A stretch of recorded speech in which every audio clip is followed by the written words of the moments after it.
എല്ലാവർക്കും ദേവി കൃപ റെസിപ്പിയിലേക്ക് സ്വാഗതം. ഇന്ന് ഞാൻ ഉണ്ടാക്കുന്നത് ചെറിയ ഉള്ളിയും സവാളയും കൂടി നന്നായിട്ട് വഴറ്റിയിട്ട് ഒരു മെഴുക്ക് പുരട്ടിയാണ് ഉണ്ടാക്കുന്നത്. നല്ല അടിപൊളിയായിട്ട് നമുക്ക് ഉണ്ടാക്കാം. അപ്പോൾ അതായത് ഒട്ടും വെള്ളമില്ലാണ്ട് നല്ല ക്രിസ്പി ആയിട്ട് വരുന്ന കിടക്കുന്ന വെണ്ടയ്ക്ക മെഴുക്ക് പുരട്ടിയാണ് ഉണ്ടാക്കുന്നത്. അപ്പോൾ അതിനായിട്ട് ഞാൻ ഇവിടെ കടായിൽ സവാളയും ചെറിയ ഉള്ളിയും കൂടിയും നന്നായിട്ട് വെളിച്ചെണ്ണ ഒഴിച്ച് വഴറ്റിയ ശേഷം ഞാൻ അരിഞ്ഞു വെച്ചിരിക്കുന്ന വെണ്ടയ്ക്ക അതിലേക്ക് ഇടുകയാണ്. എന്നിട്ട് നന്നായിട്ട് വഴറ്റുകയാണ്. ഒരു തരി പോലും വെള്ളം ഇല്ലാണ്ട് നമ്മൾ വെണ്ടയ്ക്ക തുടച്ച് നന്നായിട്ട് എടുക്കണം. എന്നിട്ട് ഇതാ ഫ്രൈ ചെയ്തുകൊണ്ടിരിക്കുകയാണ്.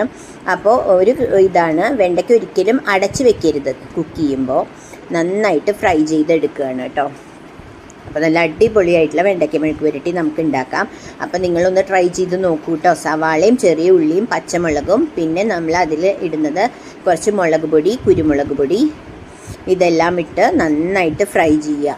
അപ്പോൾ നമുക്ക് അടിപൊളിയായിട്ടുള്ള ഒരു വെണ്ടയ്ക്ക മെഴുക്ക് പുരട്ടി ഉണ്ടാക്കാം. പക്ഷേ കുക്കിംഗ് ടൈം കഴിയണ വരെ നമ്മൾ ഇത് തുറന്ന് വെച്ചിട്ട് കുക്ക് ചെയ്യണം, അടച്ച് വെച്ച് കുക്ക് ചെയ്യരുത്. അപ്പോൾ ക്രിസ്പി ആയിട്ടുള്ള വെണ്ടയ്ക്ക മെഴുക്ക് പുരട്ടി നമുക്ക് കിട്ടും. ഒന്നിനോട് തൊടാത്ത രീതിയിൽ നല്ല ക്രിസ്പി ആയിട്ടുള്ള വെണ്ടയ്ക്ക മെഴുക്ക് പുരട്ടി നമുക്ക് ഉണ്ടാക്കാം.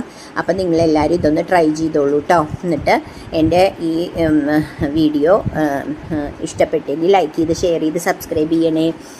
അപ്പോൾ എല്ലാവർക്കും ഈ വെണ്ടയ്ക്ക മെഴുക്ക് പുരട്ടി ഉണ്ടാക്കിയിട്ട് കമൻസും എഴുതണം കേട്ടോ. അടിപൊളിയായിട്ടുള്ള നല്ല ടേസ്റ്റി ആയിട്ടുള്ള വെണ്ടയ്ക്ക മെഴുക്ക് പുരട്ടി നിങ്ങൾക്ക് ഉണ്ടാക്കാം. അപ്പോൾ എല്ലാവരും ഒന്ന് ട്രൈ ചെയ്യൂ.